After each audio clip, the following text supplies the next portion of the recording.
Assalomu alaykum hammaga. Xayrli kun. Bugun yana 21-mart. Men adım Jahongir. Jahongir Rozmetov Bahodirevich. Men bir iltimos bilan chiqdim. Men o'zim asli Xorazmdanman. Hozirda Toshkentda yashayman. Vaqtincha bir iltimos bilan chiqdim. Shu yordam so'rab chiqdim. Hozir 2017-yil 17-noyabrda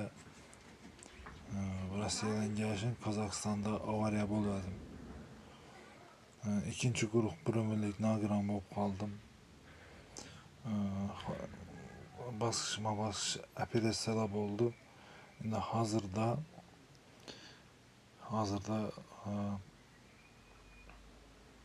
insult bo'lib qolganman.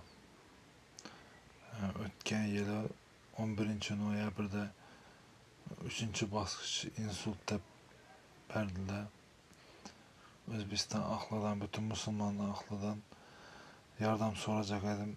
Iloji boricha lecheniyaga, operatsiyama bir yordam berib, qo'llab-quvvatlab beringlar iltimoslardan.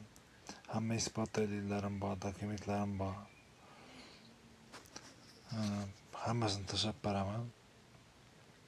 Hozir ko'rsatib o'taman. Men shu ahvoldaman.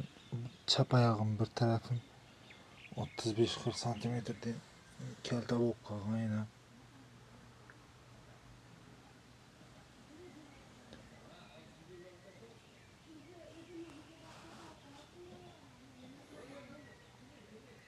Hamma isbot dalillarim bor.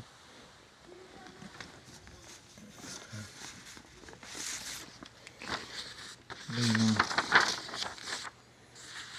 insult bo'lganimda 3-bosqichda qo'yibdi.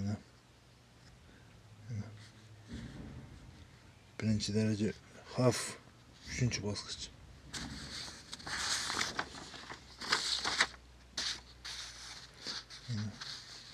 Rozmetov Jahongir Bahodirevich.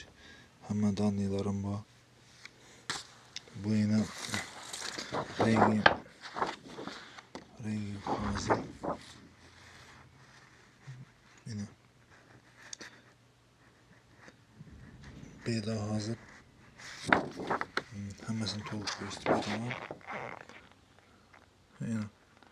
Mana 6 nuqta. Yomanda bir nuqta.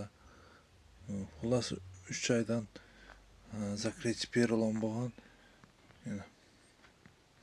3 oydan закрыть перелом. Черепное давление. Insult deb bergan.